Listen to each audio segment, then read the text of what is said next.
Tengok movie Jumbo ni, aku rasa macam vibe tengok movie Disney, korang tahu tak?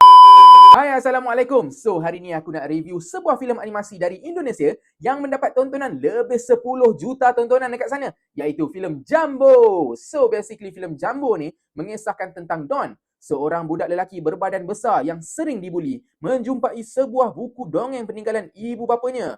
Apabila buku itu dicuri, Don bertemu dengan Mary, seorang peri misteri dari dunia lain yang sedang mencari ibu bapanya juga. Bersama rakan-rakan Don, mereka memulakan satu pengembaraan magis yang mengajar Don erti tentang keberanian, persahabatan sejati dan harga diri. So, apa yang aku nak puji pasal filem ni First, aku nak cakap quality animation dia boleh dikatakan 90% dalam movie ni, visual memang lawa, perfect. Second, story dia quite good lah sebab dia ceritakan kisah kasih sayang mak ayah terhadap anak macam mana, dan kasih sayang anak terhadap parents dia pula macam mana, dan cerita pasal orang kata hubungan kawan-kawan macam mana. Bagi aku quite good lah sebab movie dia aku rasa macam ala-ala Disney sikit. Tiga, moral value dalam movie ni aku suka sebab ia mudah sampai dekat audience. Bila tengok tu budak-budak dan orang dewasa boleh terima dengan moral value dia. Okay, now apa yang aku rasa kurang sikit dalam movie ni First, aku rasa ada certain scene yang kau memang akan nampak flaws dekat bahagian animation dia tu.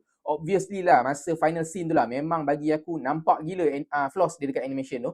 Aku dah lah time premiere hari tu, aku duduk 3 row terakhir tau dekat bahagian depan screen. Memang depan screen lah betul.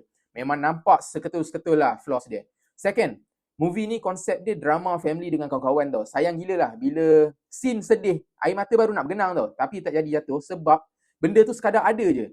Diorang tak bagi feel emosi tu lebih sikit. Ada 2-3 scene yang sepatutnya kau push emosi sikit, tapi kau buat benda tu sekadar ada je. Kurang sikit lah benda tu.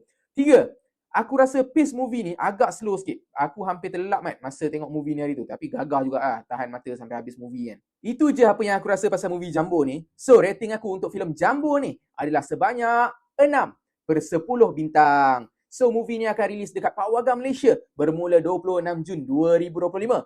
Korang boleh pergi try tengok, mana tahu mungkin korang akan suka dengan movie ni. So, pada korang yang dah tengok movie Jumbo ni, kasih review sikit. Aku nak dengar apa pendapat korang. Thank you, kita jumpa di next review.